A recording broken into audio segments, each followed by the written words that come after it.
अब हमारे अलग होने का, एक दूसरे से दूर होने का समय आ गया है बेटा। गुरुजी, तुम्हारी ओर से मेरे लिए गुरु दक्षिणा होगी, ना मत कहना।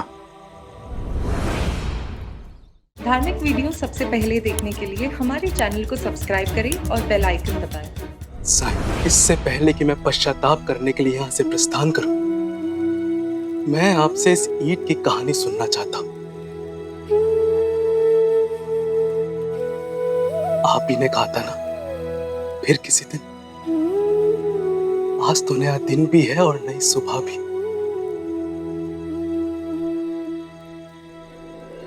हाँ साईं, हमें भी सुनना है। सुनाओ ना साईं। पर आप सब रात भर नहीं सोए। साईं, अगर सो गया होता तो मेरी आंखें कभी ना खुल पाती। आपका नया भक्त पहली बार आपसे कुछ मांग रहा है।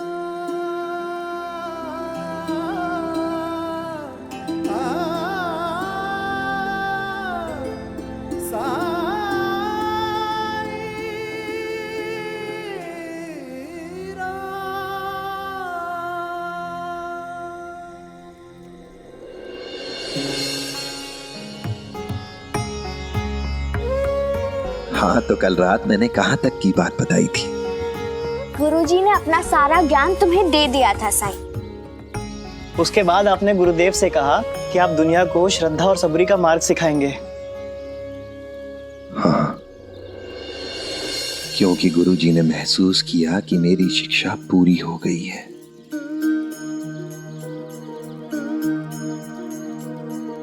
और मेरा उनकी छत्र छाया से निकलकर अपनी राह पर आगे बढ़ने का समय आ गया था।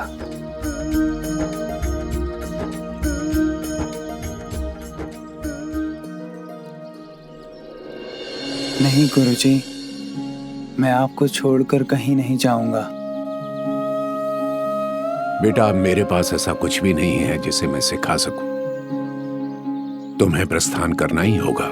लेकिन मैं इस यात्रा में अकेले कैसे गुरुजी? किसने कहा कि तुम अकेले जा रहे हो? और कौन जाएगा मेरे साथ? मैं चलूंगा तुम्हारे साथ।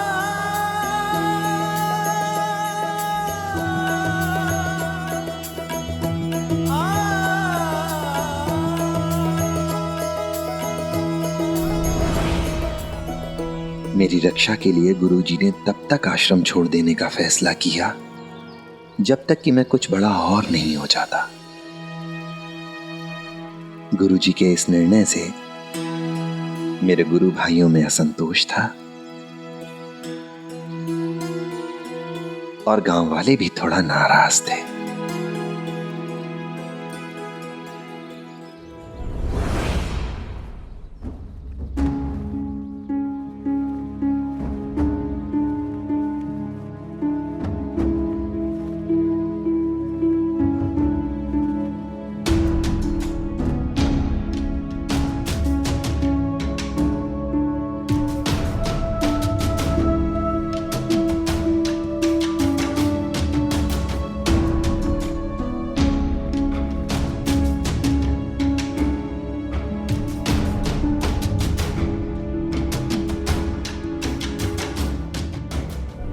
गुरुजी आश्रम छोड़कर जा रहे हैं, वो भी अपने उस प्रिय शिष्य के साथ।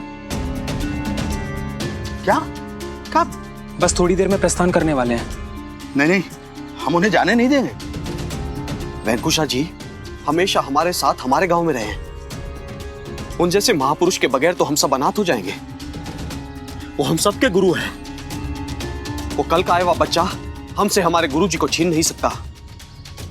चलो सबको सूचित कर वेंकुशा जी को रोकते हैं। हाँ,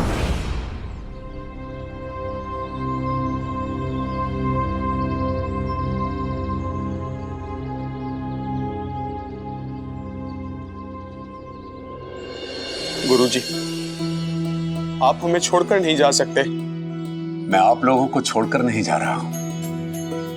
शीघ्र ही वापस आऊंगा। इस बालक को इसके गंतव्य तक पहुंचाने में मदद करनी है। आप कब वापस आएंगे गुरुजी? जब वेंकटेश्वर की इच्छा होगी।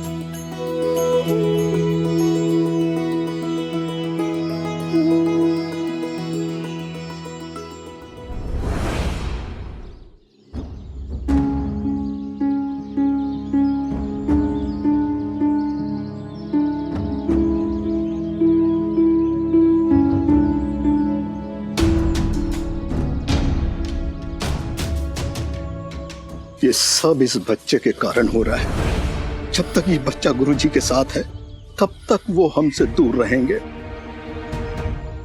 गुरुजी अगर लौटना भी चाहे तो ये बच्चा उन्हें लौटने नहीं देगा। अब हमें ही कुछ करना पड़ेगा।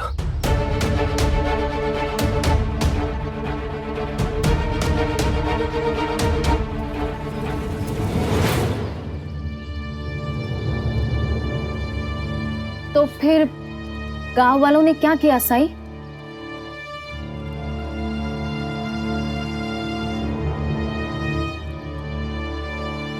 उन्होंने मेरा अपहरण करने का निर्णय लिया।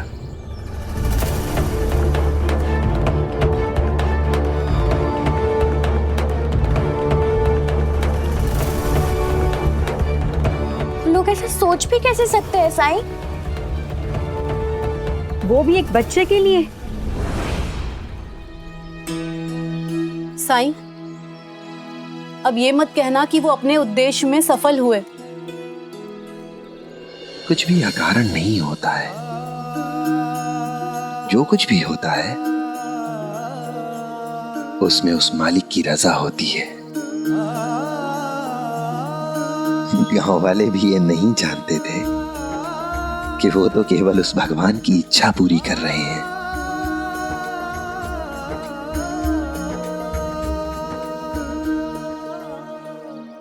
अंततः गुरुजी और मैंने आश्रम छोड़ दिया।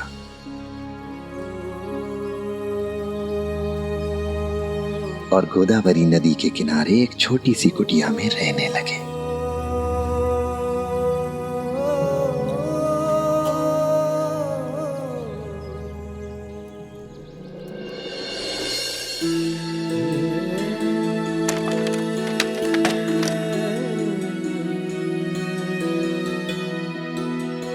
यहां रख दो।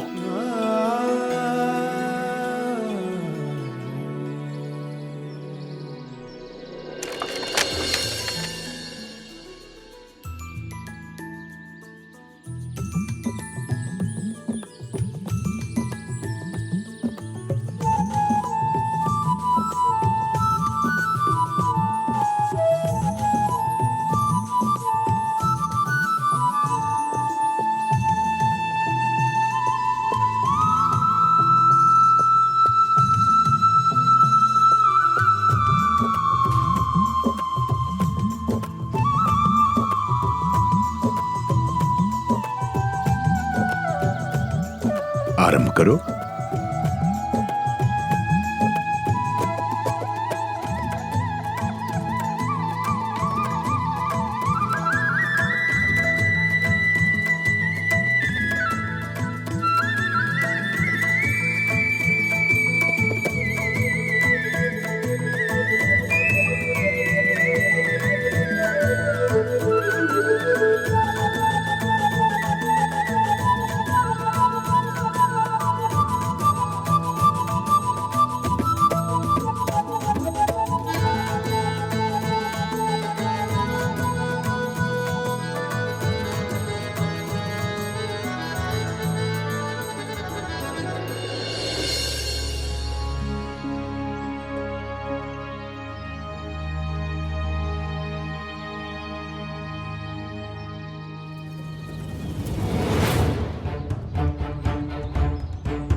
कौन है?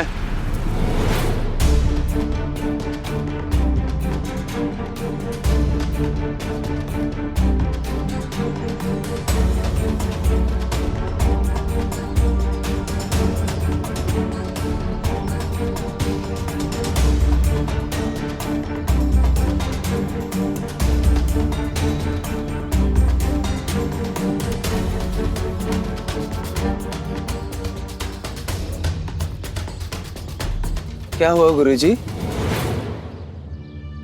कुछ नहीं, तुम ध्यान लगाओ।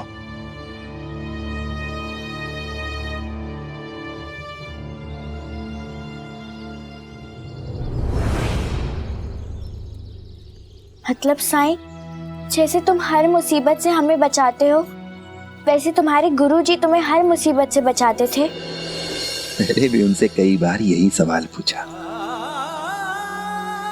कि आप हर बार कैसे ये जान जाते हैं कि मैं मुसीबत में हूं।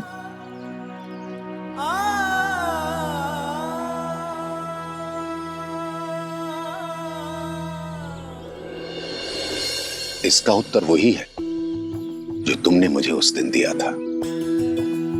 सहानुभूति, संवेदना।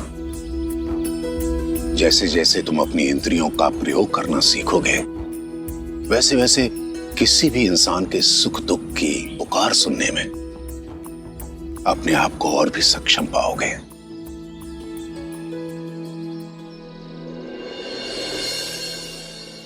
साईं, अब हम सब जान चुके हैं, आपके गुण आपको विरासत में आपके गुरुजी से ही मिले हैं। मैं तो सिर्फ उनके नक्शे कदम पर चलने की कोशिश करता हूं। मुझसे देर हो सकती है, पर गुरुजी, मैं जब भी मुसीबत में था, जब भी मुझे उनकी जरूरत हुई, हमेशा उन्हें अपने पास ही पाया।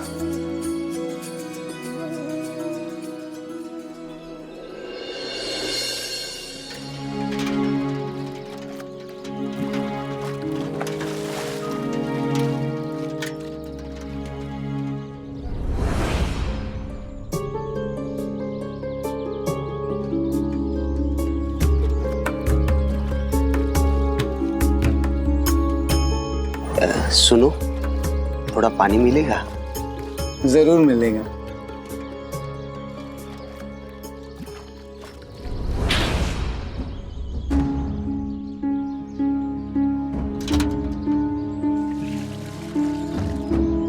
ये लीजिए।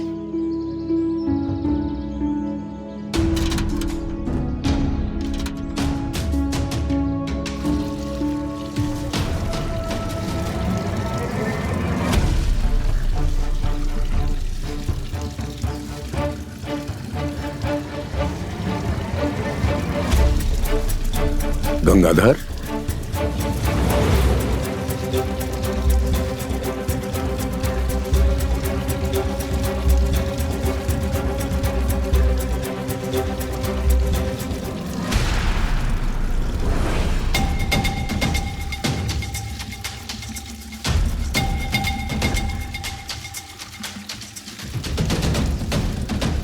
तुम यहां क्या कर रहे हो? गुरुजी, आप यहाँ कैसे? पहले मेरे प्रश्न का उत्तर दो। वो मैं यहाँ से गुजर रहा था तो प्यास लगी तो बालक से थोड़ा सा पानी ले लिया। प्यास बुझ गई हो तो चले जाओ यहां से। जी गुरुजी।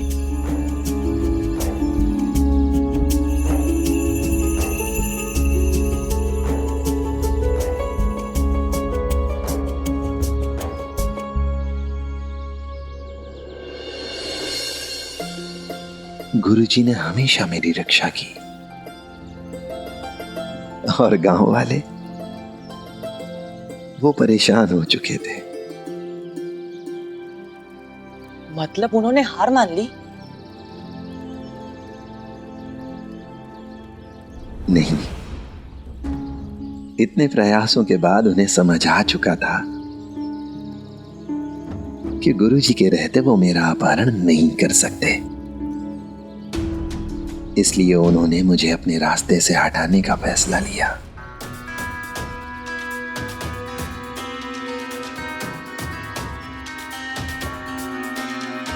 मतलब वो तुम्हारे प्राण लेना चाहते थे? कोई ऐसे हत्या के बारे में सोच भी कैसे सकता है? बड़े नीच लोग थे ये गांव वाले। नहीं लक्ष्मी, उनकी व्यथा समझने की कोशिश करो। उन्हें डर था कि वो अपने गुरुजी को खो देंगे।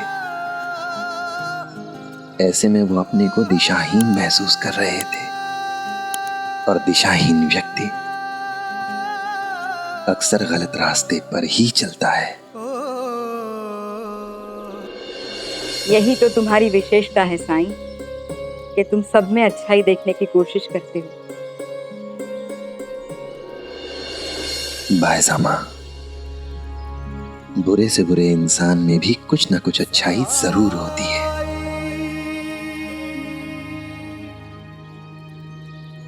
इसके बाद क्या हुआ साईं?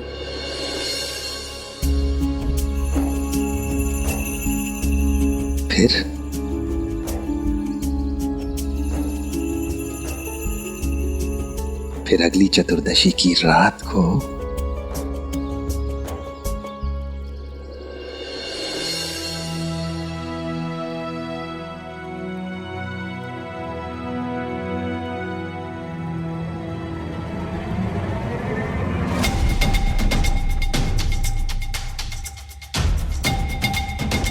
अभी तो ये लोग खाना पका रहे हैं, खाना खाकर सो जाएंगे, तब हम अपने काम को अंजाम देंगे।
गुरुजी, हे भगवान, ये मैंने क्या कर दिया?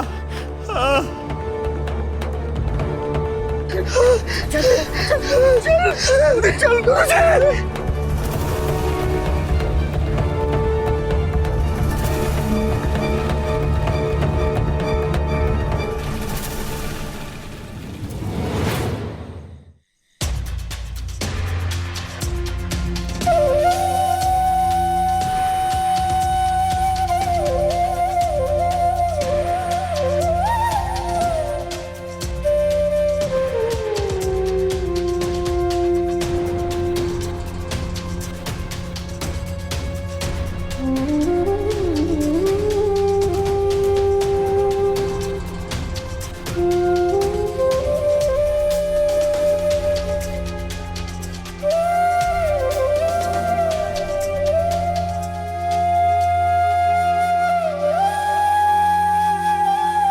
कैसा लग रहा है गुरुजी? मैं बिल्कुल ठीक हूं बेटा। मैं तो ठीक गुरुजी, घाव भी गहरा है। जानता हूं बेटा, और ये भी जानता हूं कि जब तक मैं तुम्हारे साथ रहूंगा तुम पर संकट मंडराता रहेगा। ये लोग तुम्हें मुझसे अलग करने के लिए किसी भी हद तक जा सकते हैं। इनकी आज के कृत्य से ये सिद्ध हो गया कि ये तुम्हें जीवित नहीं छोड़ेंगे और तुम्हें हर हाल में जीवित रहना है। इसलिए अब हमारे अलग होने का, एक दूसरे से दूर होने का समय आ गया है बेटा। गुरुजी, ये तुम्हारी ओर से मेरे लिए गुरु दक्षिणा होगी, ना मत कहना।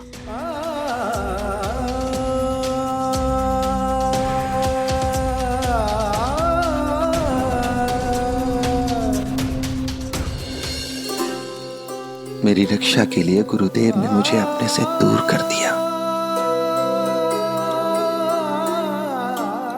और मैं चाहकर भी उन्हें मना नहीं कर पाया। मेरे कारण उन्हें कष्ट हो, उनका खून बहे, ये मैं बर्दाश्त नहीं कर सकता था।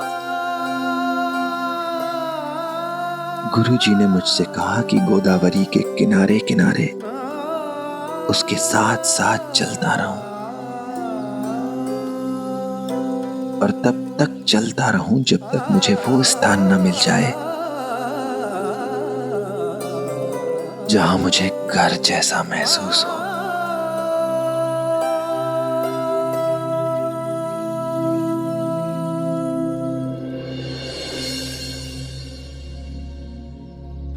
चिंता मत करो, तुम्हें कोई परेशानी नहीं होगी। तुम्हें खाली हाथ नहीं जाने दूंगा।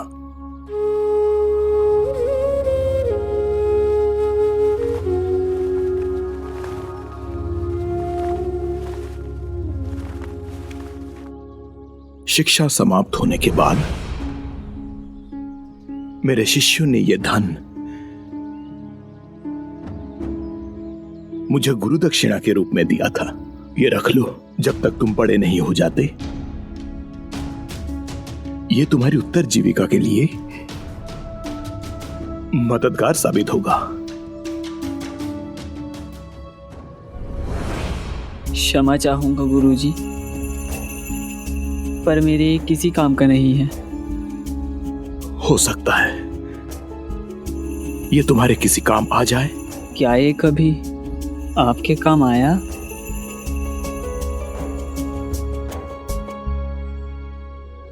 गुरुजी, आपने ही तो कहा था कि एक सुखी जीवन के लिए इन सब चीजों की कोई आवश्यकता नहीं होती। लेकिन हाँ, अगर आप मुझे कुछ देना ही चाहते हैं तो मुझे वो ईंट दे दीजिए जिससे आपको चोट लगी थी मुझे बचाने में।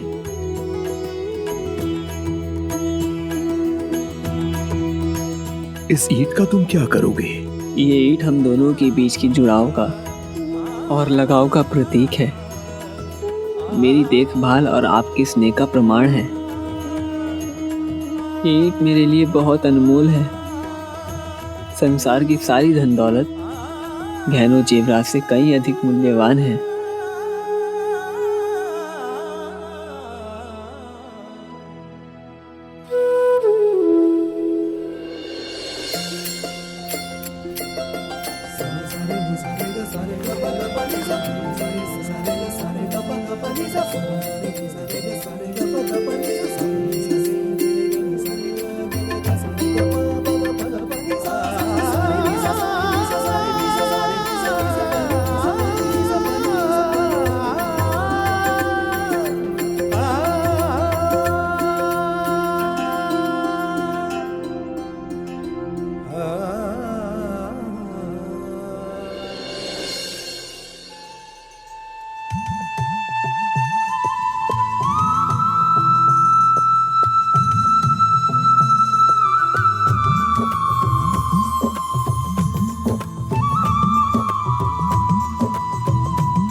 हमेशा तुम्हारी रक्षा करेगी, आजीवन तुम्हारे साथ रहेगी।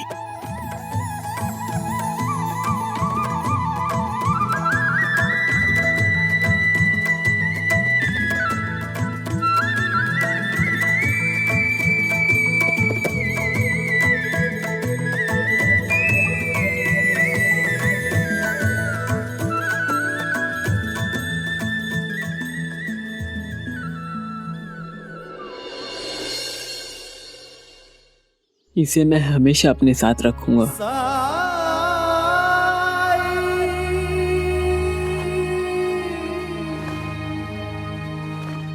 अब प्रस्थान करो, नहीं तो बहुत देर हो जाएगी। और आप? मेरा समाधि लेने का समय आ गया है। मैंने जो सिखाया है उसे हमेशा याद रखना। आत्मा अमर है, इसलिए शोक ना करो। मैं तुम्हारे साथ ना रहते हुए भी हमेशा तुम्हारे साथ रहूंगा। हम फिर से मिलेंगे किसी और जन्म में, किसी और जीवन में।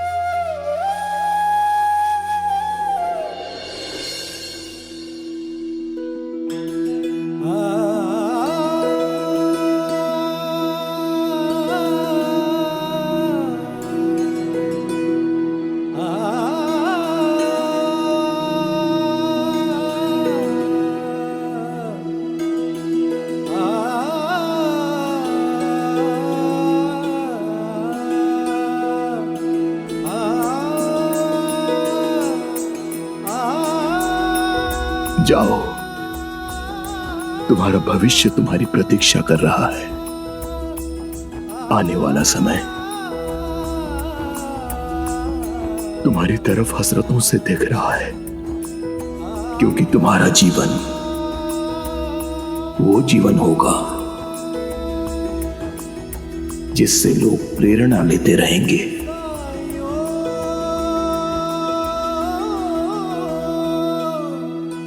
जाओ।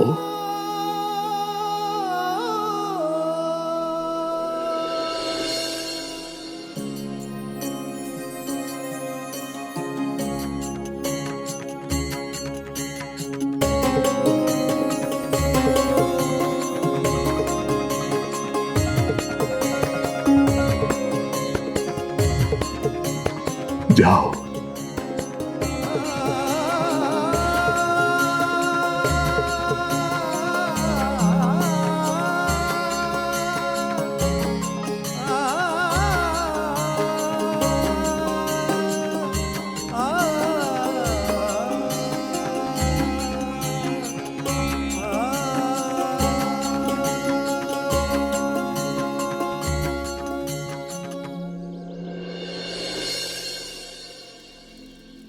गुरुजी से बिछड़कर मुझे बहुत दुख हुआ, बुरा भी लगा, पर बहुत जल्दी यह एहसास हुआ कि मैं तो कभी अकेला था ही नहीं। गुरुजी का आशीर्वाद वो हमेशा मेरे साथ था। उसके बाद कई सालों तक मैं ऐसी जगह की तलाश में भटकता रहा जहां मुझे घर जैसा लगे, और फिर मैं शिरडी पहुंचा। शिरडी को मैंने अपनी कर्म भूमि चुना, क्योंकि यहीं मेरे गुरु की समाधि भी तो है। शिरडी में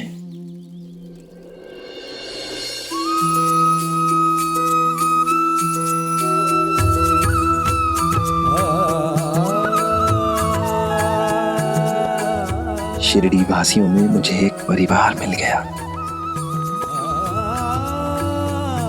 मां मिली, बायसा मां, लक्ष्मी मिली,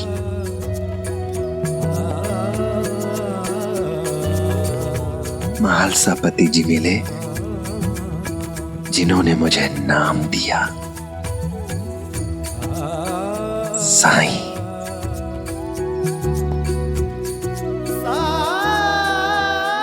और आप सब जिन्होंने मुझे इतना प्यार दिया कि कभी शिरडी से जाने का मन ही नहीं करा।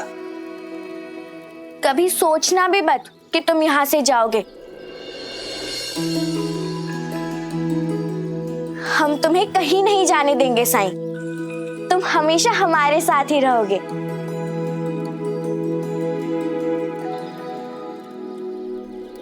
अपने गुरु की समाधि को छोड़कर, आप सबको छोड़कर और कहां जाऊंगा भला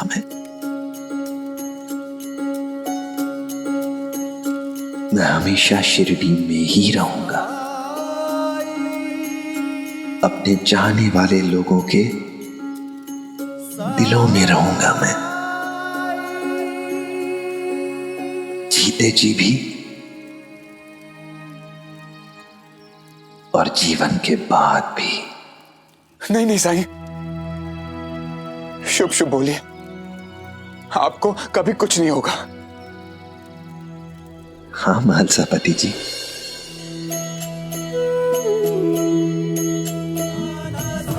जब तक मेरे गुरुजी का आशीर्वाद, ये ईंट मेरे पास सुरक्षित है,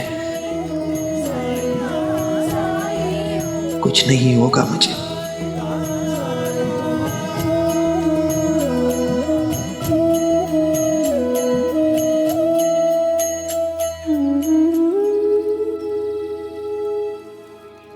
आपके कहने का मतलब क्या है साईं?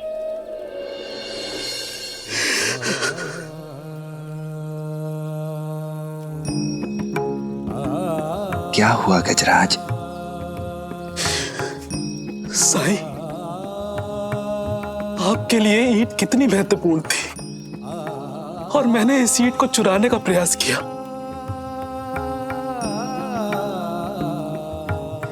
मुझे माफ कर दीजिए साईं, मुझे माफ कर दीजिए।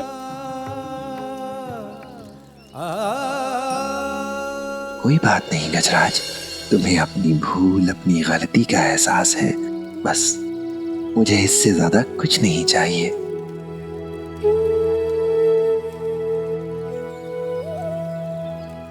साईं,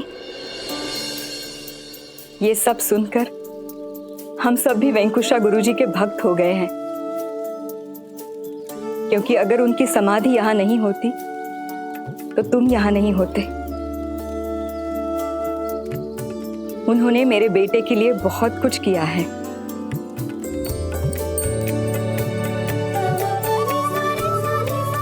मुझ पर बहुत बड़ा उपकार है उनका, हम सब पर है। मैं अभी उनके समाधि पर जाकर उन्हें प्रणाम करना चाहती हूँ। हम सभी चलते हैं आपके गुरुस्थान।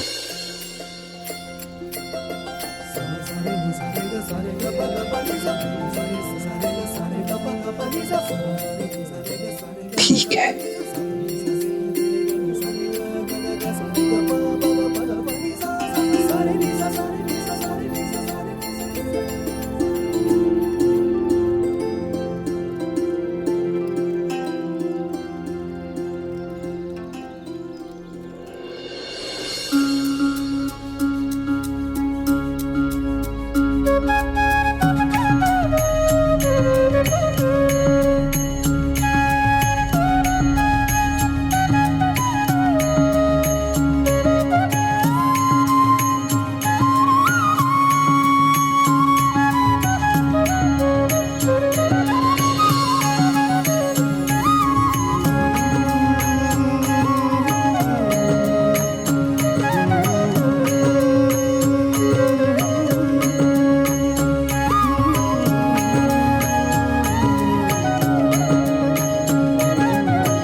साईं, वाकई में हम सब किस्मत वाले हैं जो तुमने शिरडी को अपनी कर्म भूमि चुना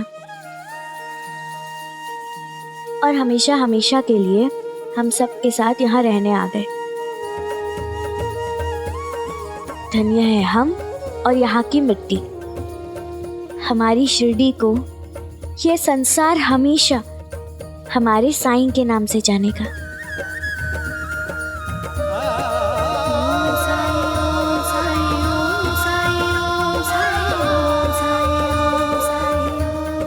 श्रद्धा, सबूरी,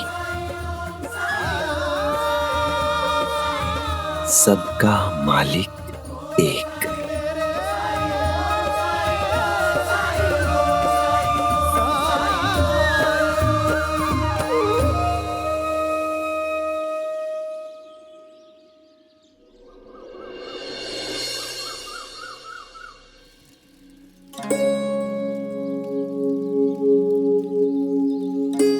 साईं, आप हमेशा कहते हैं कि भक्ति में शक्ति होती है, लेकिन पूजा पाठ तो सभी करते हैं।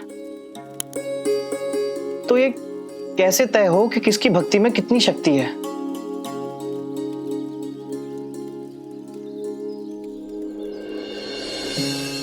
भक्ति की शक्ति का आकलन इस बात से लगाया जाता है कि हम खुद को ईश्वर की भक्ति में कितना समर्पित कर देते हैं।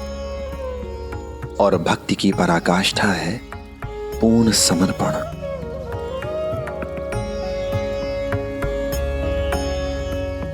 जब ईश्वर पर आस्था इतनी ज्यादा हो कि कोई भी उसे डिगा ना सके, जब इंसान का अहम पूरी तरह समाप्त हो जाए, तो वही भक्ति का चरम है।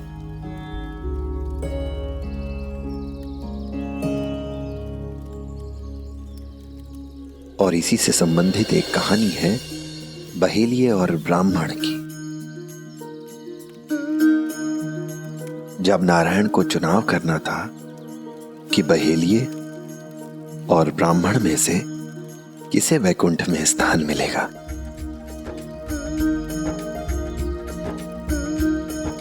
तब नारायण ने बहेलिये को चुना।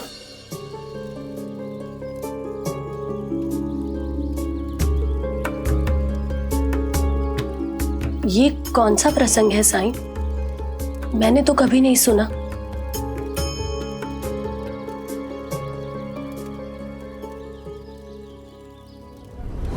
एक बार नारद मुनि एक बहेलिये से मिले, तो बहेलिये ने उनसे पूछा कि आप नारायण से जाकर पूछना कि मुझे मुक्ति कब मिलेगी।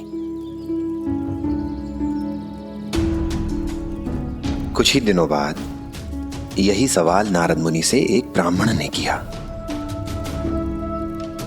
दोनों का प्रश्न लेकर नारद मुनि भगवान विष्णु अर्थात नारायण के पास पहुंचे और उनसे वही सवाल किया।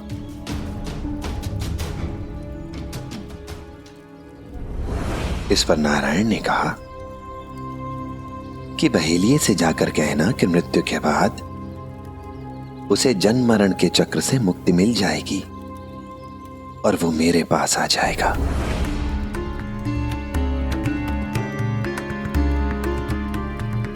पर ब्राह्मण को अभी और जन्म लेने होंगे, उसे अभी मुक्ति नहीं मिलेगी। लेकिन क्यों साईं? उस ब्राह्मण ने कोई पाप किया था? नहीं, बल्कि वो तो धर्म का पालन भी करता था।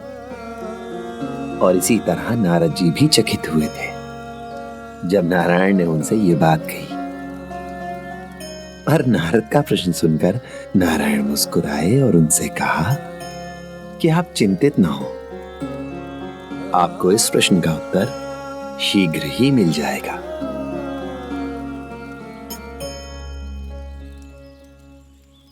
बस इतना कीजिएगा कि जब आप ब्राह्मण और बहेलिये से मिलें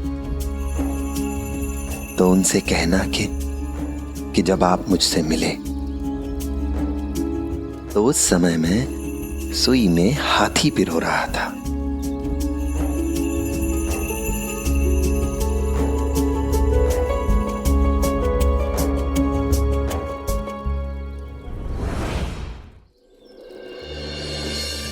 नारद जी ने वैसा ही किया। जब वो पृथ्वी लोक पर आकर ब्राह्मण से मिले और नारायण की बात बताई कि जब वो भगवान नारायण से मिले तो उस समय वो सुई में हाथी पिरो रहे थे, इस पर ब्राह्मण भी ऐसे ही चकित हो गया। उसे नारद जी की बात पर विश्वास नहीं हुआ। विश्वास न होने पर नारद जी आगे बढ़ गए और एक बरगद के पेड़ के नीचे बैठे उसी बहेलिये से मिले और कहा कि जब वो नारायण से मिले तो वो नारायण सुई में हाथी पिरो रहे थे। नारायण सुई में हाथी पिरो रहे थे। और बहेलिया ने क्या कहा साईं?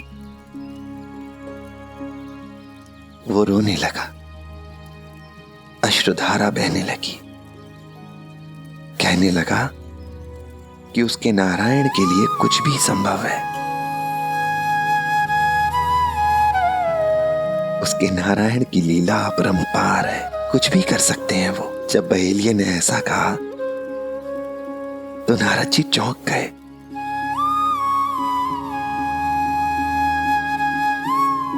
उन्होंने कहा, क्या तुम्हें सच में ऐसा लगता है कि नारायण एक सुई की आंख से हाथी को पार कर सकते हैं?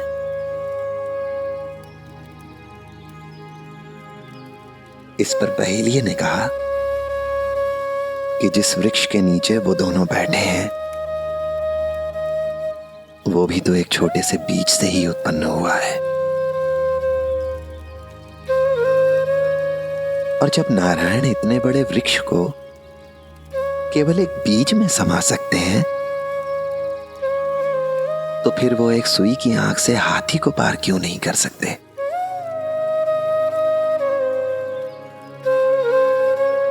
यही आस्था है, यही विश्वास है। यहां इंसान ईश्वर पर प्रश्न नहीं करता, अपने ज्ञान, अपने विवेक, अपने अहंकार में ईश्वर को सीमित करने का प्रयास नहीं करता। ये आस्था अडिग होती है, इसमें संदेह के लिए कोई स्थान नहीं होता। जैसे भक्त प्रहलाद की आस्था, जो हर संकट, हर परिस्थिति में अडिग रही। उनकी भक्ति को कोई हिला नहीं पाया, कोई डिगा नहीं पाया। और अगर हमारी आस्था उस बहेलिये की आस्था की तरह हो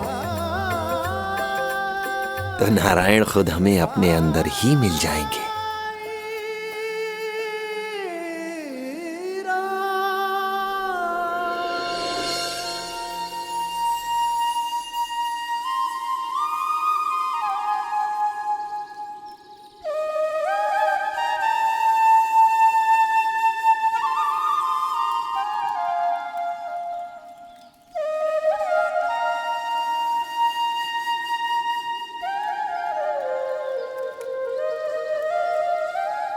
ये लो, हमें तो वैकुंठ जाने की भी जरूरत नहीं पड़ी। नारायण खुद कृष्ण के रूप में यहां द्वारका माई आ गए हैं। अंदर आओ मार्तंड।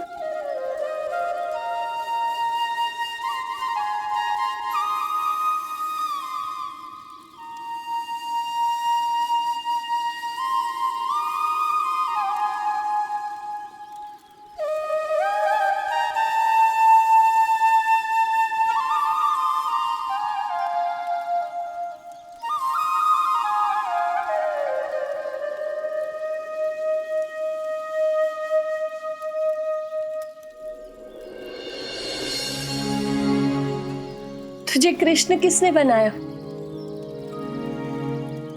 मैंने, आप लोगों को याद दिलाने के लिए कि जन्माष्टमी आ रही है, उसके बारे में कुछ सोचिए। जन्माष्टमी तो हर साल मनाई जाती है कुलकर्णी वाड़े में।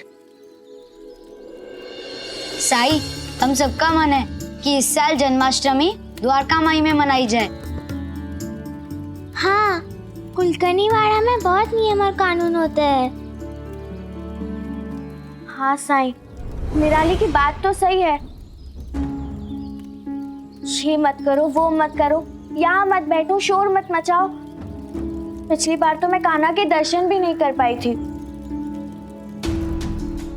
हाँ साई, वहाँ तो दही हांडी भी नहीं होती, क्योंकि मामा जी को हमेशा लगता है कि उनका वाड़ा खराब हो जाएगा। साई, मान जाइए ना, मुझे भी मेरे दोस्तों के साथ जन्माष्टमी मनानी है।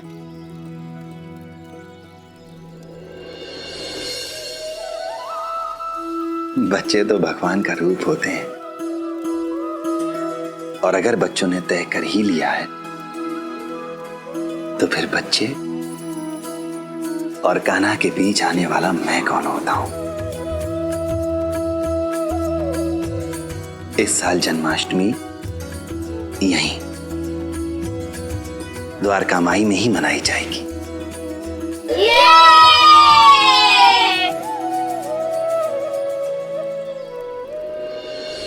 और कौन जाने इस जन्माष्टमी में हमें भक्ति की शक्ति देखने को मिल जाए।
दहरम, दहरम क्या हुआ? उठो उठो उठो उठो उठो उठो। कहीं चोट तो नहीं आई तुम्हें? हाँ, क्या कर रहे थे तुम? कैसे गिर गए? मक्खन निकाल रहा था। मक्खन? मक्खन चाहिए तो मुझे बोल देते, मैं उतर देता। ये लो।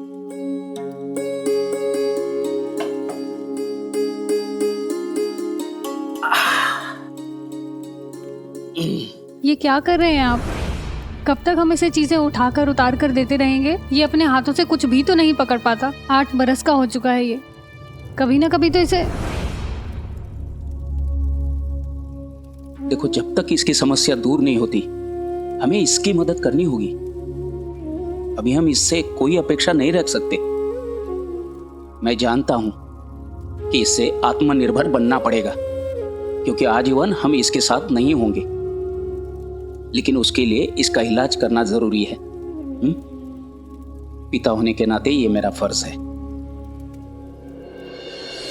हे कृष्णा, मेरा सपना है कि एक दिन मेरा बेटा खुद के हाथ से मटका उतार सके। मेरा सपना है हर साल जन्माष्टमी में जो पूजा करता हूं उस पूजा में मेरा बेटा भाग ले सके। जीवन आपकी भक्ति में समर्पित कर दिया है। मेरी पुकार कब सुनोगे?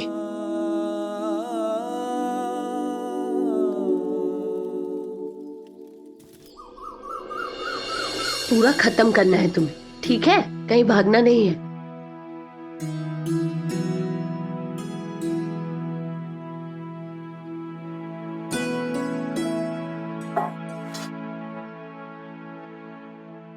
क्या हुआ बाबा? काका महाजनी की चिट्ठी आई है। दयाराम के बारे में लिखा है। काका का बेटा जैसे जैसे बड़ा हो रहा है, चिंताएं बढ़ रही है उनकी। लिखा है मन अशांत रहता है आजकल। कितने भले लोग हैं, लेकिन इतने समय से बस भुगत ही रहे हैं। आओ, आप उन्हें यहाँ क्यों नहीं बुला लेते? साईं से मिलवाइए उन्हें। साईं कुछ ना कुछ करके उनकी परेशानी जरूर दूर करेंगे। मैंने पहले कोशिश तो की थी पार्वती, उनका आना नहीं हो पाया, लेकिन इस बार साईं से अवश्य मिलाना चाहिए उनको। मैं काका से कहता हूं कि इस बार जन्माष्टमी यहीं पर मनाएं। साथ ही साईं के बारे में भी लिखता हूं। धार्मिक इंसान हैं, बात समझेंगे। वैसे काका महाजनी आजकल रहते कहाँ हैं? बंबई।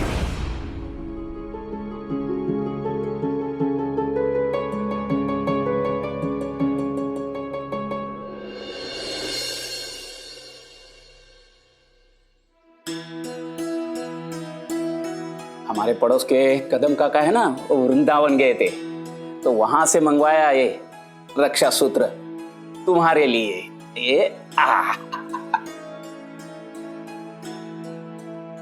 आई।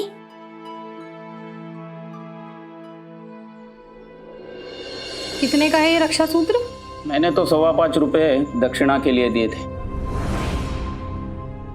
इसके नाम की पूजा अर्चना हो गई और बाकी अलग से कुछ देना नहीं पड़ा। लेकिन तुम क्यों पूछ रही हो? हर मंदिर और वैद्य के पास जाकर देख चुके हैं, पर कहीं कोई फायदा नहीं हुआ। हर सप्ताह किसी न किसी को दान दक्षिणा दे ही रहे हैं जो इसका उपचार कर सके, पर कोई फायदा नहीं। आपने अपने दफ्तर से भी उधार लिया है इसके इलाज के लिए। कब तक चलता रहेगा ऐसा? कोई रास्ता नहीं सूझ रहा है। अरे दयाराम, दयाराम क्या हुआ? अरे दयाराम रुको रुको रुको रुको रुको। अरे पानी चाहिए था तुम्हें? हाँ तो मुझे बोल देते, मैं पिला देता। हाँ चल आ जाओ आ जाओ, चलो मैं तुम्हें पानी पिलाता हूँ। आओ यहाँ आओ आओ, बैठो। लो पियो। हाँ चलो अब मैं तुम्हें खाना भी खिलाता हूँ। आहो क्या कर रहे हैं आप? आप जाइए दफ्तर के लिए तैयार हो जाइए। रोज रोज देर से जाना अच्छा नहीं है। उसे मैं खिला दूंगी। और हाँ, आपको याद है ना, आपको आज अपने प्रबंधक से बात करनी है अपनी तरक्की के लिए। इतनी सी पगार में हम इसकी मदद कैसे कर पाएंगे?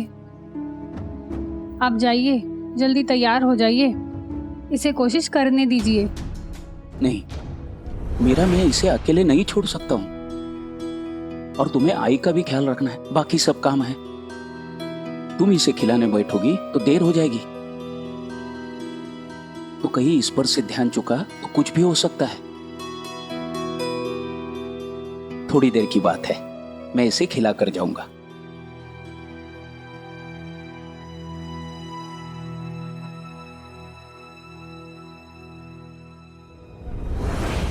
हे ईश्वर, हमारे दयाराम के उपचार के लिए भी बहुत पैसे जमा करने हैं।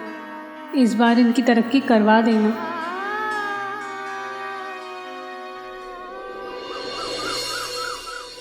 साईं, मेरा नाम पराग है और मुझे अपने सबसे अच्छे दोस्त यश पर शक हो गया है। शक? कैसा शक? कुछ समय पहले मैंने एक व्यापार शुरू किया था। यश मेरा बहुत अच्छा दोस्त था। उसने प्रबंधक के रूप में मेरी मदद करने की बात की और बहुत थोड़ी सी ही पगार में काम करने का प्रस्ताव भी रखा। मैंने सोचा मेरा अच्छा दोस्त है, मैंने उसे नौकरी दे दी।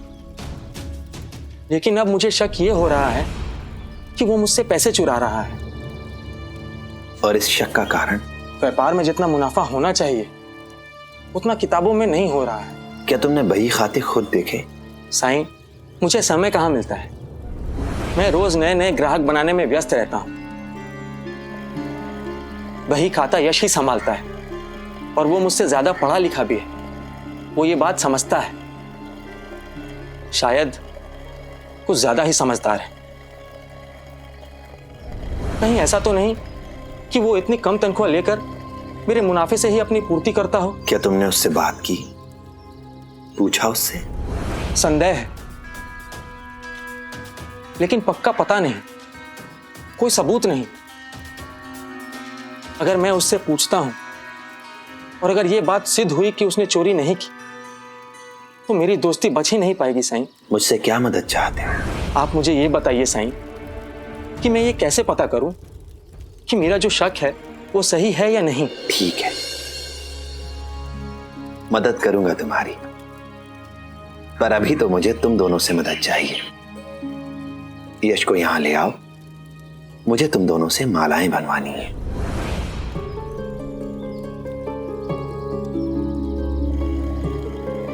माला? हम दोनों से? कुछ समझ नहीं आई बात। ठीक है साईं, मैं अभी लेकर आता हूं। मन में साई के क्या है कौन जान पाए। ओम साई ओम साई ओम साई ओम साई ओम साई ओम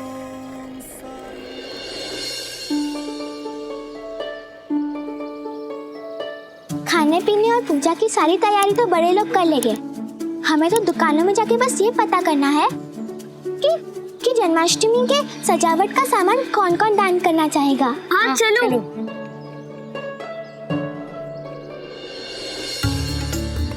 काका, हमें जन्माष्टमी के लिए झंडे और झालर दो ना। इस बार हम जन्माष्टमी द्वारका माई में मनाने वाले हैं। द्वारका माई को सजाना है। बच्चों, तुमने आने में देर कर दी, कुछ भी नहीं बचा है मेरे पास। कोई बात नहीं, हम दूसरी दुकान में चलते हैं।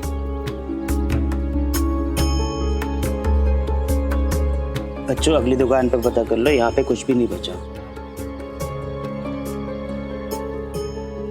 चलो।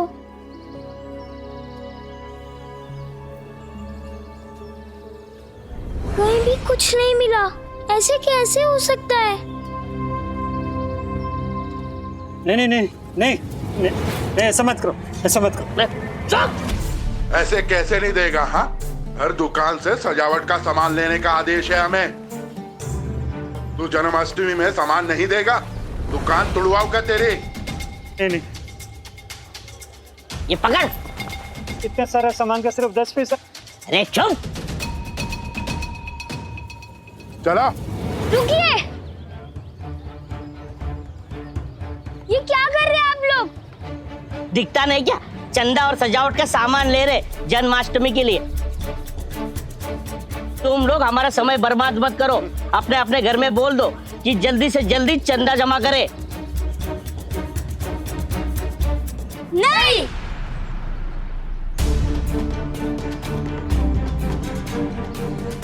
क्या बोला? हम आपको कुछ नहीं देने वाले। नहीं दोगे तो जन्माष्टमी कैसे मनाओगे? इस साल हम जन्माष्टमी अपने साई के साथ मनाने वाले हैं, द्वारका माई में।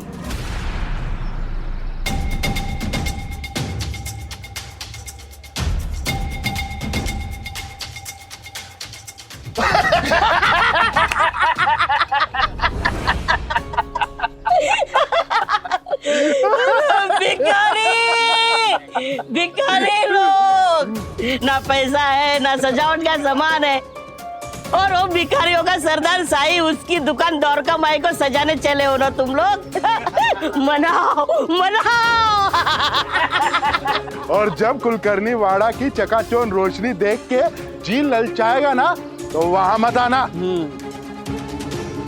चलिए पंता जी। चलिए भिखारी लोग।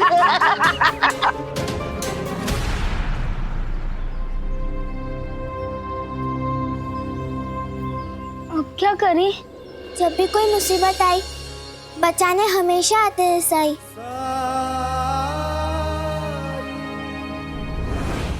ठीक है सुरेखा वहिनी, मैं इसे समय पर सीकर तैयार रखूंगी। ठीक है, ये लो पैसे, मैं चलती हूँ।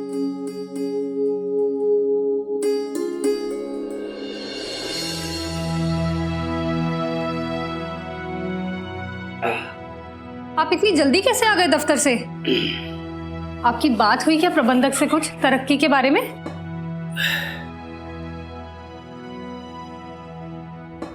नहीं मीरा, आज मुझे समय नहीं मिला। दयाराम को एक अंग्रेजी डॉक्टर के पास ले जाना है, इसलिए मैं दोपहर को ही निकल आया। अब दयाराम को उस डॉक्टर को दिखाने के बाद मैं दफ्तर लौट जाऊंगा। हाँ, पर दफ्तर के बाद भी तो जा सकते थे ना? इस डॉक्टर के बारे में सुनते ही मुझसे इंतजार नहीं हुआ। मीरा, मुझे लगता है ये डॉक्टर अपने दयाराम को जरूर ठीक करेगा।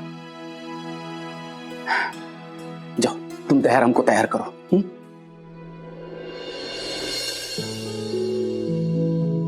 चलो, आज कम से कम किसी और मंदिर या बाबा के पास नहीं, डॉक्टर के पास जा रहे हैं, शायद कोई उपाय मिले।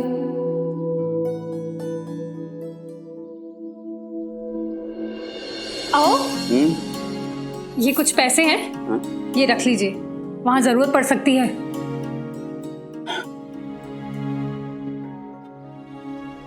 जाओ।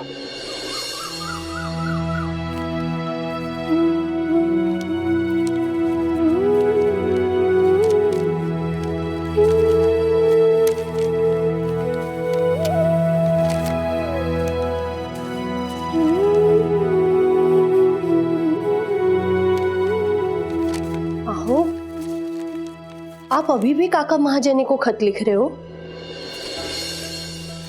खत लिख रहा होता तो कब का लिख चुका होता। साई की अनंत लीलाओं का वर्णन कर रहा था, और वो आसान काम नहीं है पार्वती। मुझे पूरा विश्वास है कि इन लीलाओं को पढ़कर काका महाजनी समझ जाएंगे कि साई क्या है, और वो यहां आने के लिए प्रेरित भी होंगे।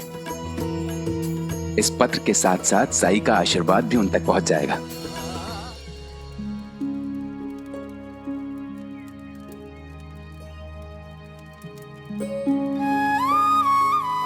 प्रणाम साईं।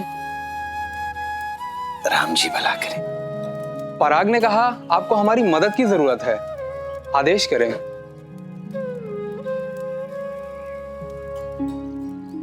तुम दोनों मेरे लिए माला बनाओ। जरूर साईं।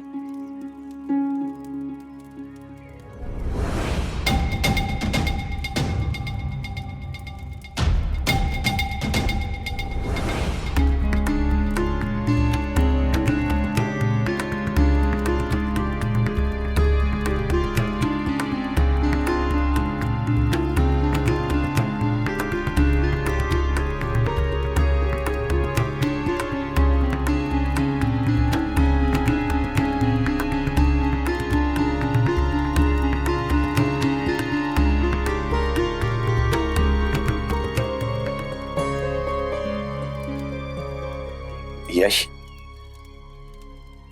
पराग के फूल खत्म हो गए, उसे थोड़े फूल दे दो। जी साईं।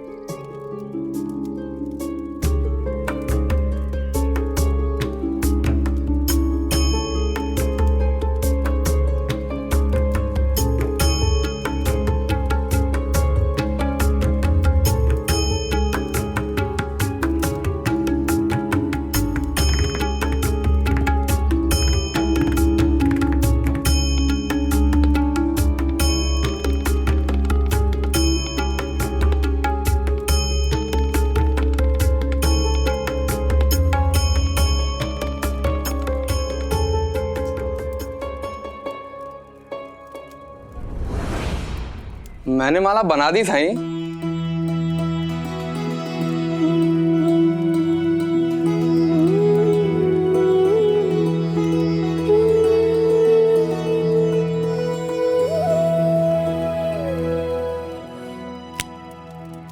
मुझे भी देना।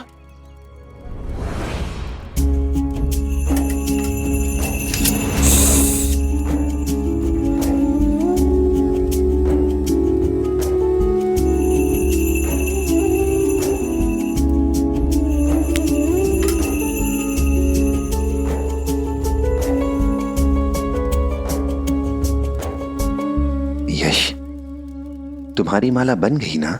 हाँ साईं। अब तुम जाओ, अपना काम देखो। पराग थोड़ी देर बाद आएगा। जी साईं, प्रणाम।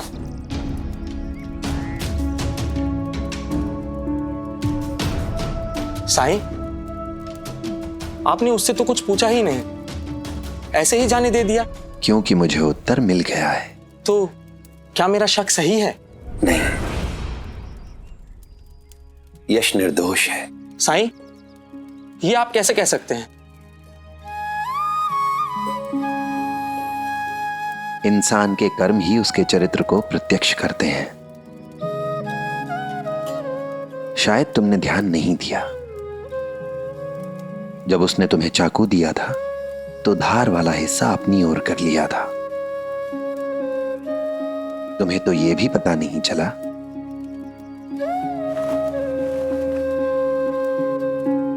कि जब तुमने उससे चाकू लिया तो उसका हाथ कट गया।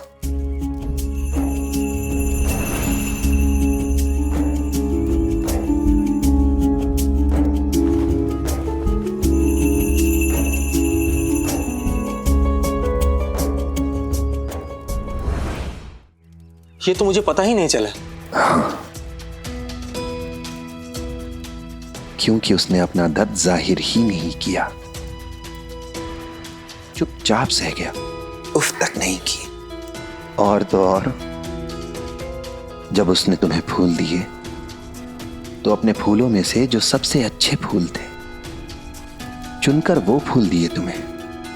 पर तुमने उन अच्छे फूलों की भी जांच परख की। पराग, कमी यश में नहीं, कमी तुम में है, विश्वास की कमी। वो खुद से ज्यादा तुम्हारा ध्यान रखता है, तुम्हारे बारे में सोचता है। सीखना तुम्हें है, विश्वास करना सीखना है, क्योंकि संदेह करके तुम एक बहुत सच्चा, बहुत अच्छा मित्र खो दोगे। लेकिन साईं, व्यापार में जो नुकसान हो रहा है उसका क्या कारण है? क्योंकि तुम्हारे ग्राहक समझ गए हैं कि तुम अपने साथी यश पर विश्वास नहीं करते हो, और वो लोग इसी बात का फायदा उठा रहे हैं। जिन लोगों से तुम सामान खरीदते हो वो भी इस बात को जानते हैं कि लोभ देकर वो यश को तोड़ नहीं सकते, उसे मूर्ख नहीं बना सकते, इसलिए तुम्हें उलझा देते हैं। उनकी बातों में आकर तुम गलत दाम पर सौदा करते हो, जो कि घाटे का सौदा होता है। अगर तुम यश पे विश्वास करके उससे सलाह मशविरा करके सौदा करोगे तो मुनाफा जरूर होगा।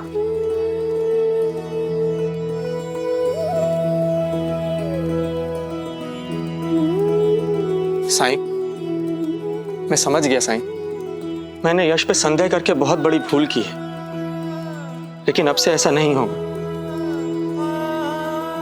आप मुझे माफ कर दीजिए साईं, माफ कर दीजिए। राम जी भला करे।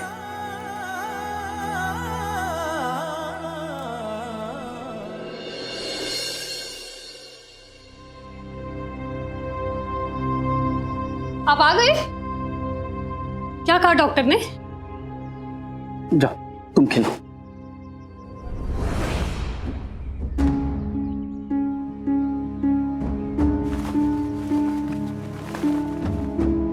आप इतने परेशान क्यों हैं? कुछ तो बोलिए। क्या कहा अंग्रेजी डॉक्टर ने? वो डॉक्टर हमारे बेटे की मदद नहीं कर सकते, क्योंकि इस बीमारी का कोई इलाज नहीं। तो क्या हम ऐसे हाथ पर हाथ रखकर बैठे रहे?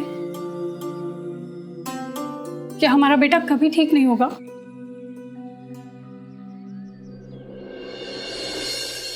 अंता पंता तो जबरदस्ती सबसे सामान लेकर चले गए।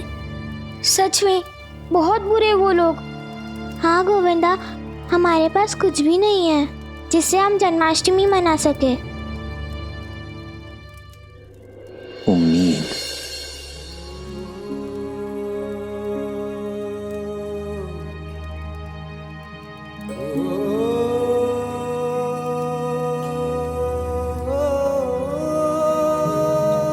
जब उम्मीद हो तो सब संभव है।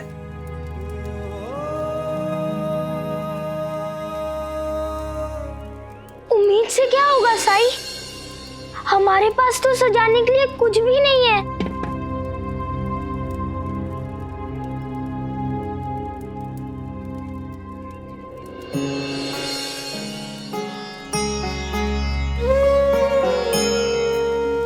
बैठ जाओ।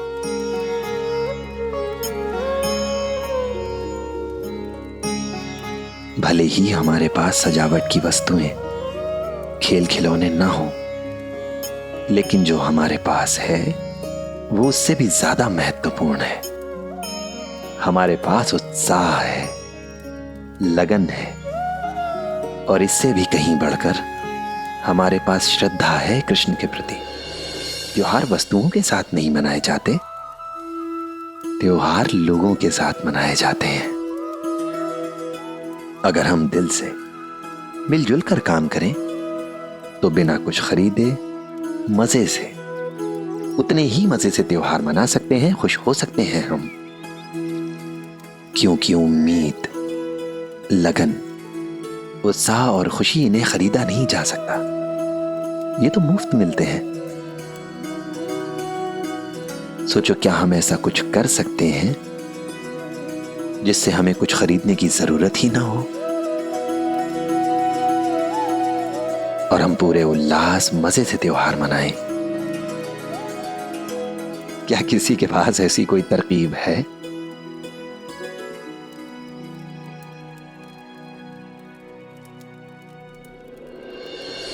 साई सही कह रहे। क्या हुआ अगर हमारे पास रंगीन झंडे नहीं है तो उसकी जगह हम पुरानी साड़ियों का इस्तेमाल कर सकते हैं ना?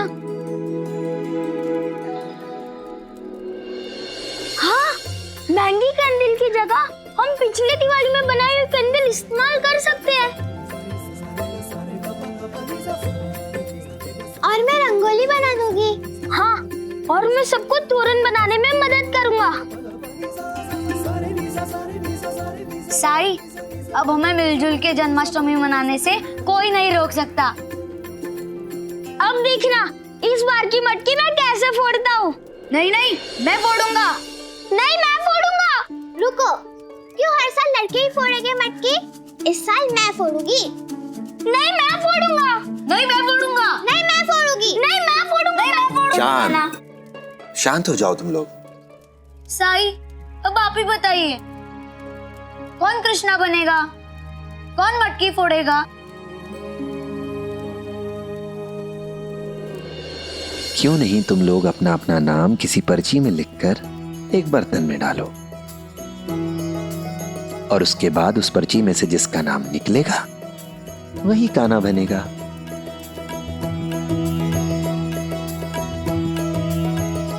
ठीक है ना? हाँ, ये ठीक रहेगा।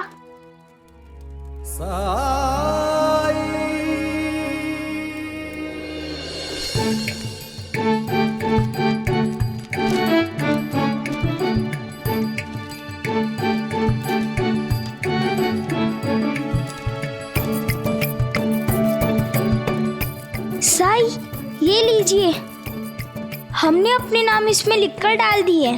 अब आप एक पर्ची निकालिए।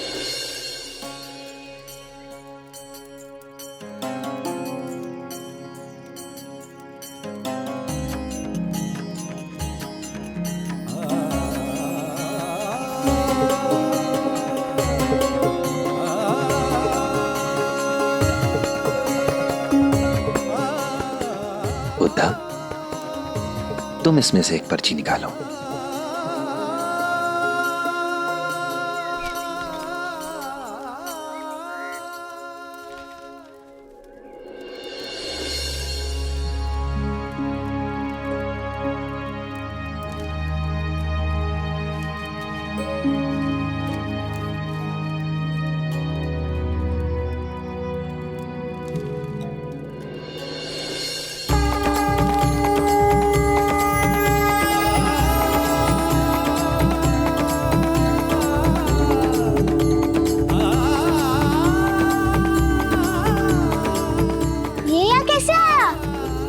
हमने तो पर्चियों में अपना अपना नाम लिखा था, फिर ये किसने डाला? ये तो कान्हा ही जाने। ये उन्हीं की मर्जी है, उन्हीं का चमत्कार है ये। और मैं भला उनके चमत्कार को कहां समझ पाऊंगा? उनकी मर्जी को मैं कैसे जान सकता हूं? तो अब ये फैसला कान्हा ही करेंगे कि मटकी कौन तोड़ेगा।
हमारा बेटा ठीक होगा, जरूर होगा। एक डॉक्टर मना कर सकता है, लेकिन भगवान नहीं। और भगवान अपने भक्तों को कभी मना नहीं करता। देखना, कृष्ण भगवान कोई ना कोई चमत्कार जरूर करेंगे, किसी ना किसी को दयाराम की मदद के लिए जरूर भेजेंगे।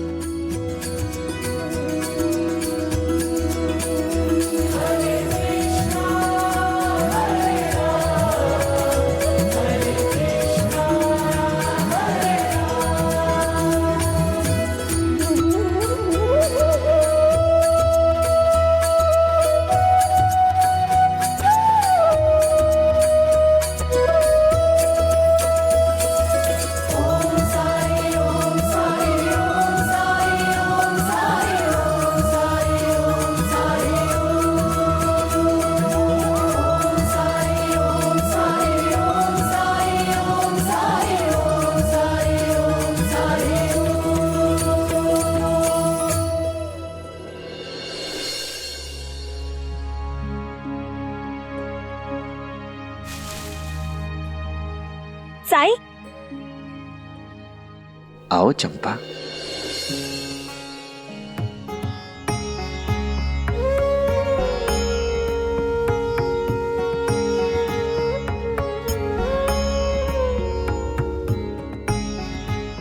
रागिनी, जो देखते हैं सब पूछते हैं कि इसे इतना सुंदर नाम किसने दिया।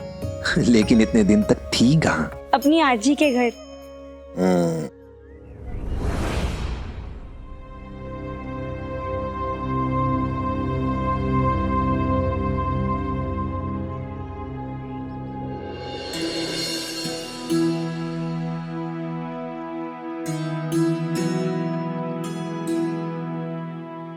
इसे गोद में क्यों उठा रखा है चंपा? नीचे छोड़ दो, जमीन पर खेलने दो इसे।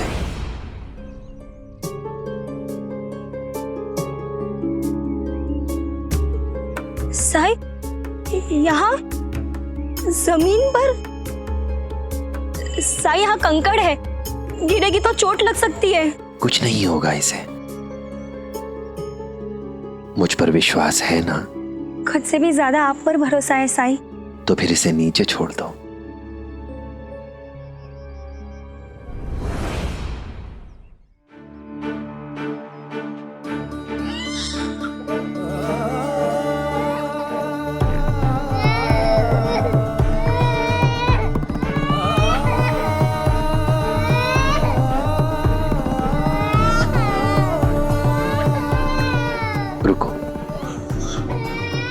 रुको चंपा, उसे चलने दो।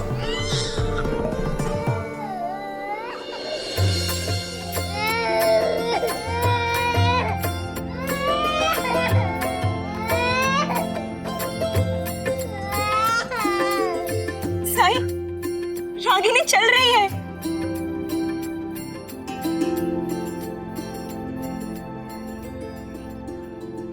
बच्चे की चिंता करने में कोई बुराई नहीं है। अपने बच्चे के साथ समय बिताना अच्छा है चंपा, उसकी फिक्र भी होनी चाहिए, इसमें भी कोई बुराई नहीं है। और एक माँ का अपने बच्चे की सुरक्षा के प्रति सचेत रहना ये भी स्वाभाविक है, पर किसी भी चीज की अति अच्छी नहीं। साई, चिंता कैसे ना हो। मैंने चिंता करने के लिए कब मना किया? पर किसी भी चीज की अति अच्छी नहीं है, न माता पिता के लिए और न ही संतान के लिए। वहां देखो, ऊपर।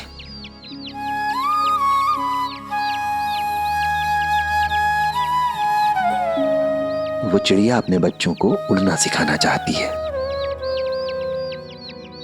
चाहती है उसके बच्चे पंख खोलें, उड़ान भरें। इसलिए खुद ही अपने बच्चों को घोंसले से बाहर धक्का दे रही है।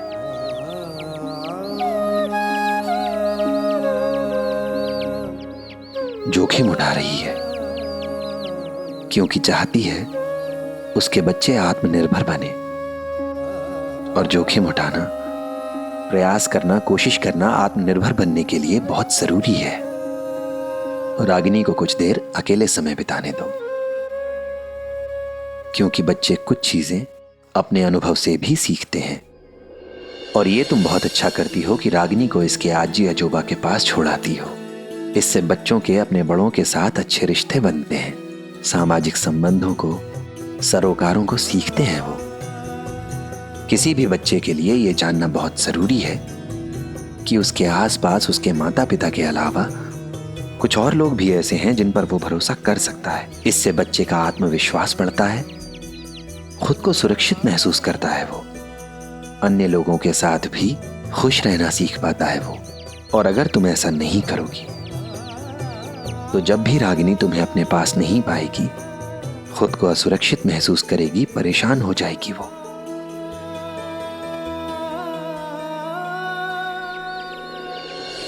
मैं समझ गई साई।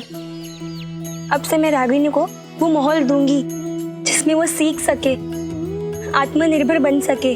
और ऐसा करके तुम अपने लिए भी कुछ समय निकाल पाओगी। बच्चों की परवरिश एक चुनौतीपूर्ण प्रक्रिया है, और इस प्रक्रिया में खुद को न खोना ये भी उतना ही जरूरी है।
दयाराम,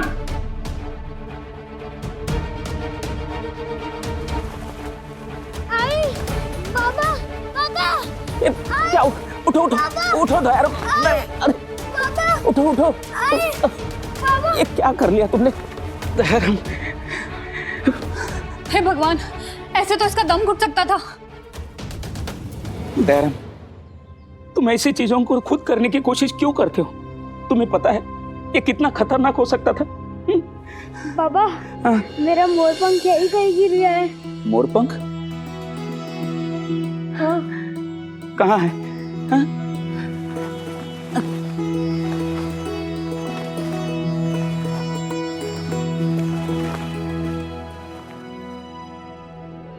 ये तुम्हें कहाँ से मिला? बाहर से आया। कृष्णा भगवान की तरह मैं भी इसे अपने सर पर बांधना चाहता हूँ, इसलिए मैं कपड़ा ढूंढ रहा था।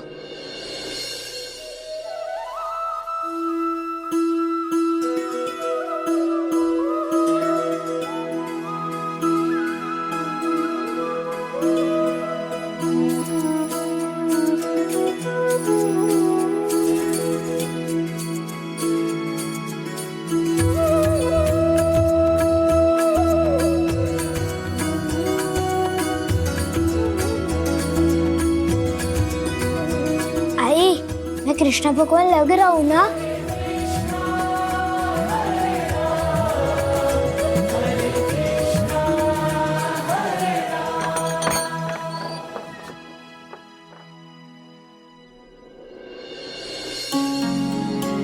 आजी, मैं कृष्ण भगवान लग रहा हूँ ना?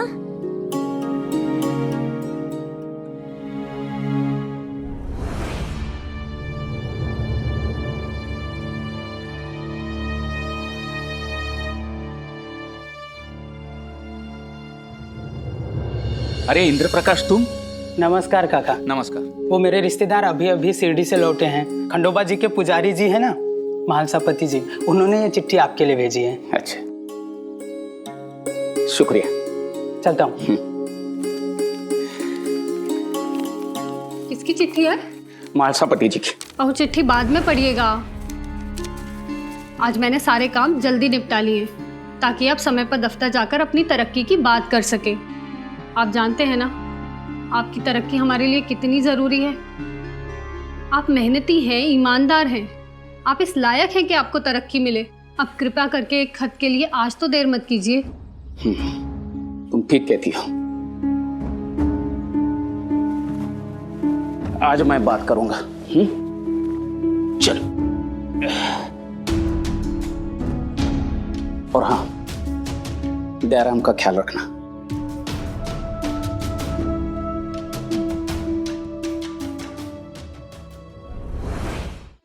नमस्कार सुशील बाबू, लीजिए चाय पीजिए। नमस्कार आनंद बाबू। भजिया।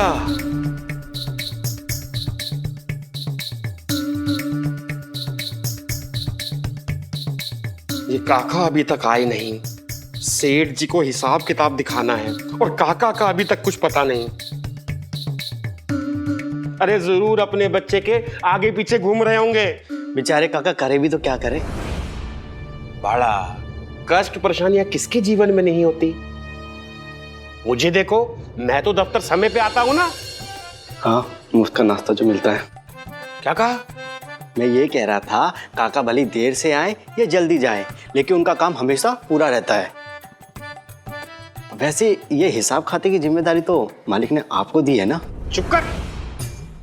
जब देखो बड़बड़ बड़बड़ करता रहता है। चल जा, अपना काम कर। प्रणाम काका। प्रणाम। आनंद बाबू, लो आ गए काका। काका। प्रणाम आनंद बाबू। प्रणाम प्रणाम।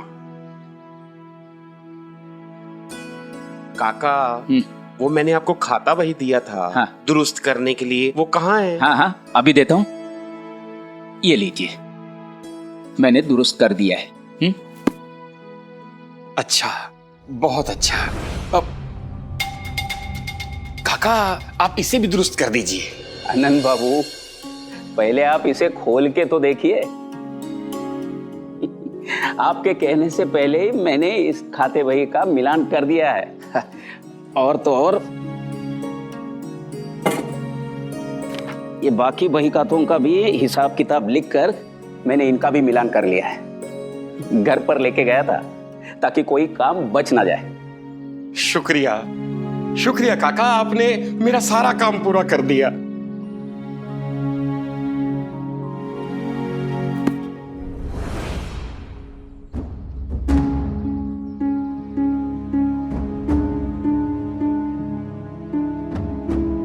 आनंद बाबू, मुझे आपसे कुछ पूछना था। पूछिए ना। क्या आपने मेरी तरक्की के बारे में सेठ जी से बात की? ये बाड़ा भी ना इतनी सी भजिया ले आता है। अरे मेरी तो भूख ही नहीं मिटती। अब आपको भूख लगी है?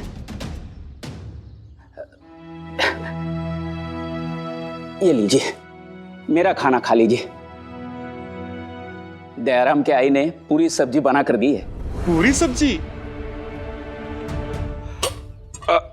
लेकिन काका आप क्या खाएंगे? मेरी छोड़िए, मैं घर से खा के ही निकला था।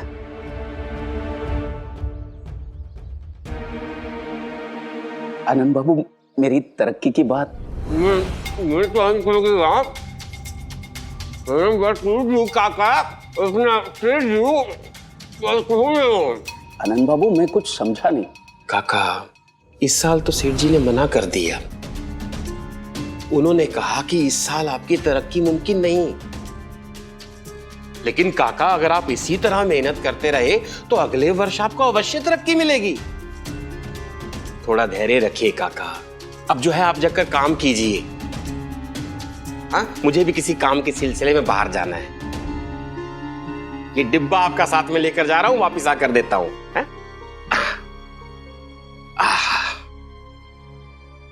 वाह वाह।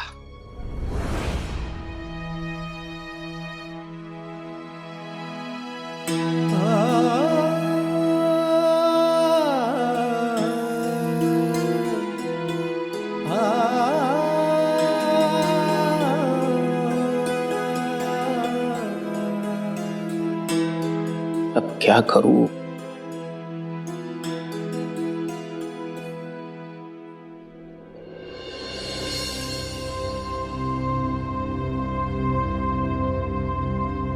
महासापति जी की चिट्ठी तो मैंने पढ़ी ही नहीं।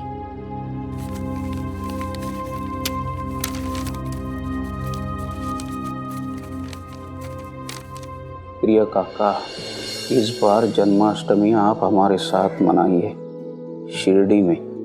यहाँ आपको आपकी परेशानियों का हल भी मिल जाएगा।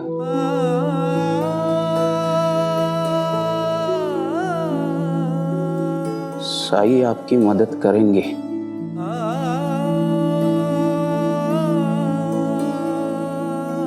साई? काका, साई की महिमा कैसे सुनाऊं आपको? उनकी अनंत लीलाओं पर तो अनेक ग्रंथ लिखे जा सकते हैं। बस इतना समझ लीजिए, कोई खाली हाथ नहीं लौटता।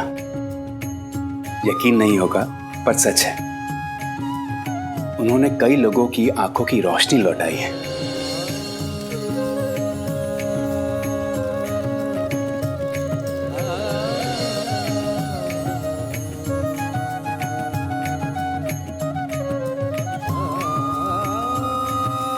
मैं देख सकती हूँ। अपने गांव में राणुजी नामक युवक का कुष्ठ रोग ठीक किया।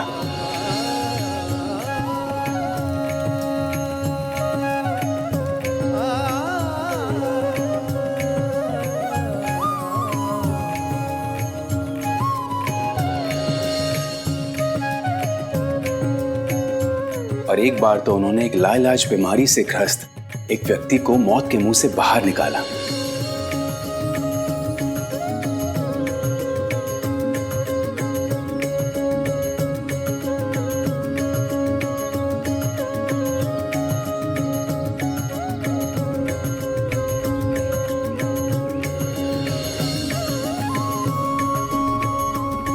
साई केवल लोगों की जान ही नहीं बचाते, बल्कि भटके हुए लोगों को सही राह भी दिखाते हैं। जीवन में आगे बढ़ने के लिए उनका मार्गदर्शन भी करते हैं।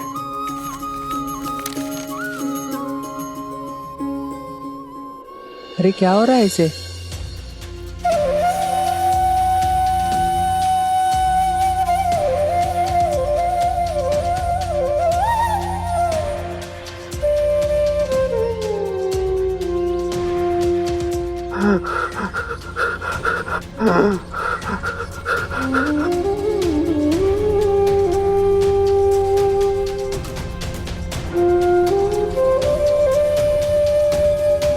साईं, देखिए ना, ये यहाँ जमीन पर गिरे थे।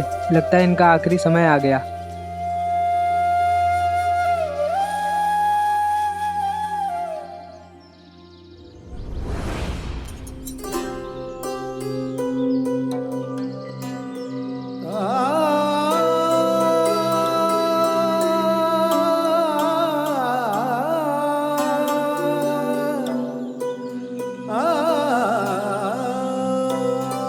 मैं जानता हूं तुमने अभी अभी हिम्मत हारी है।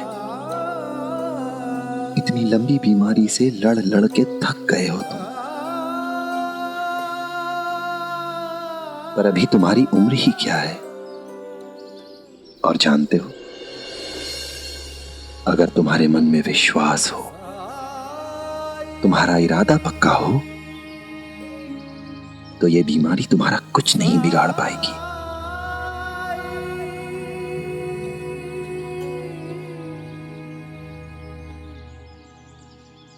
क्या कोई मुझे थोड़ा सा पानी दे सकता है? जी साईं।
मैं बहुत गरीब हूँ। गांव गांव भटकने के बाद भी मुझे कोई काम नहीं मिला।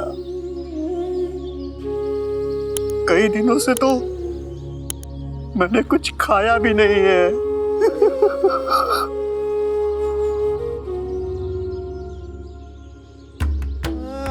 लेकिन आज मुझे ऐसा लगा जैसे मैं मर ही जाऊंगा।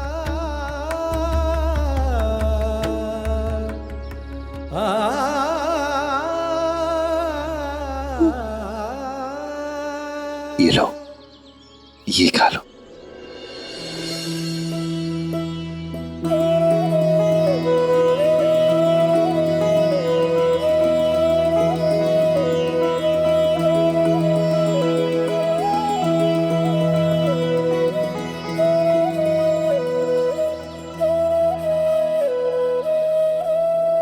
रौनक, तुम्हें अपनी दुकान के लिए किसी सहायक की जरूरत थी ना? तो तुम इस इंसान को क्यों नहीं रखते हो? मैं तुम्हें विश्वास दिलाता हूं, ये तुम्हें निराश नहीं करेगा।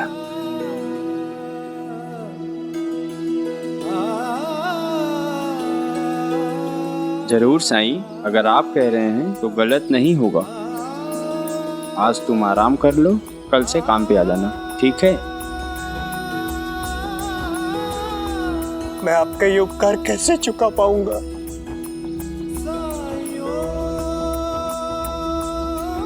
एक महीने तक द्वारका माई में खाना खाकर।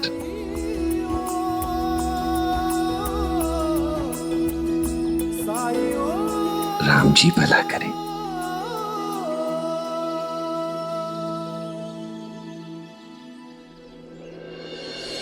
एक महीने के बाद उस व्यक्ति को अपनी पहली तनख्वाह मिली और उस व्यक्ति ने अपनी पहली तनख्वाह साई को देने की पेशकश की, लेकिन साई ने मना कर दिया क्योंकि वो किसी से भी एक पैसा नहीं लेते।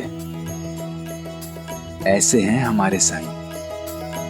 वो कहते हैं श्रद्धा और सबूरी से सब मुमकिन है। अगर दिल में चाह और मन में विश्वास हो तो साई के आशीर्वाद के रूप में उदी भेज रहा हूं। उनकी कृपा से सब ठीक हो जाएगा। प्रणाम।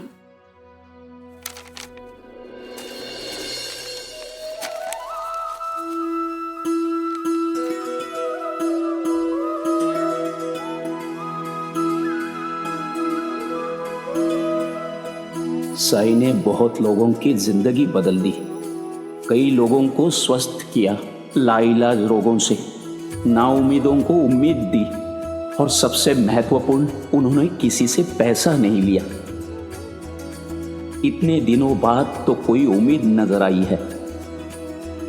अब तो मुझे शिरडी जाना ही होगा।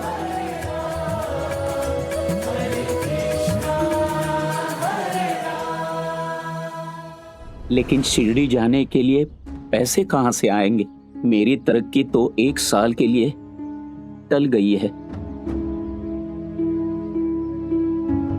हमारे पास पर्याप्त पैसे भी नहीं है।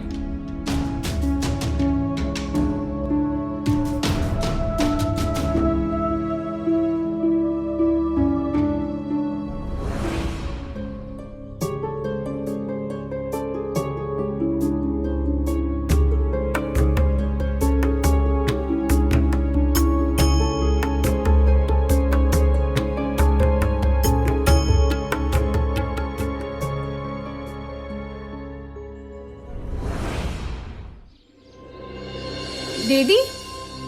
किसे दे दी? सुनार को शिरडी जाने के लिए पैसे चाहिए थे, इसलिए अंगूठी बेच दी। शिरडी? ये अचानक शिरडी जाने की बात कहां से आई? और आप तो अपनी तरक्की की बात करने गए थे ना, क्या हुआ उसका? मैंने बात की, लेकिन सेठ जी अगले 1 साल तक तरक्की की बात नहीं करना चाहते हैं। मैं निराश हो चुका था, तभी मेरा ध्यान म्हालसापति जी की चिट्ठी पर गया।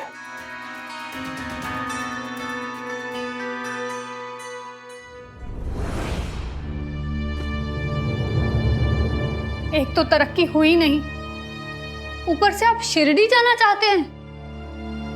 इसके लिए अपनी खानदानी अंगूठी बेच दी आपने। मेरा समझने की कोशिश करो। म्हालसापति जी ने चिट्ठी में विस्तार से लिखा है साई के बारे में। अब वही है जो हमारे दयाराम को ठीक कर सकते हैं। और कितनी बार कहां कहां नहीं भटके हैं हम। अब इन मंदिरों और बाबाओं को जाने दीजिए। बेहतर होगा कि हम इन पैसों का इस्तेमाल अपने बेटे को यहीं किसी और डॉक्टर को दिखाने के लिए करें। मतलब जिसका इलाज बंबई जैसे शहर के डॉक्टर नहीं कर पा रहे हैं, उसे शिरडी का कोई बाबा ठीक करेगा? मैं कैसे मान लूं? मेरा अब बात आस्था की है। म्हालसापति जी की चिट्ठी पढ़कर मुझे विश्वास हो गया है कि हमारे दयाराम के इलाज की कोई उम्मीद है तो वो साई है। और एक बार वहां जाने से क्या बिगड़ जाएगा? मेरा सोचो, अगर साई ने हमारे दयाराम को ठीक किया, सोचो कि साई हमारे दयाराम को ठीक कर सकते हैं, लेकिन हम वहां हमारे तर्क के कारण नहीं गए, तो क्या ये सही होगा? इसलिए चलते हैं। पर आप ये साईं पर आंख मूंद कर भरोसा कैसे कर सकते हैं, जबकि आज सुबह तक तो आपने उनका नाम भी नहीं सुना था। नाम तो मैंने कहीं ना कहीं से सुना था, पर महासापति जी के लिखे शब्दों से आज मुझे साईं पर भरोसा हो गया है। और भरोसा विश्वास तर्क से कहाँ आता है, बस आ जाता है। मैंने तय कर लिया है।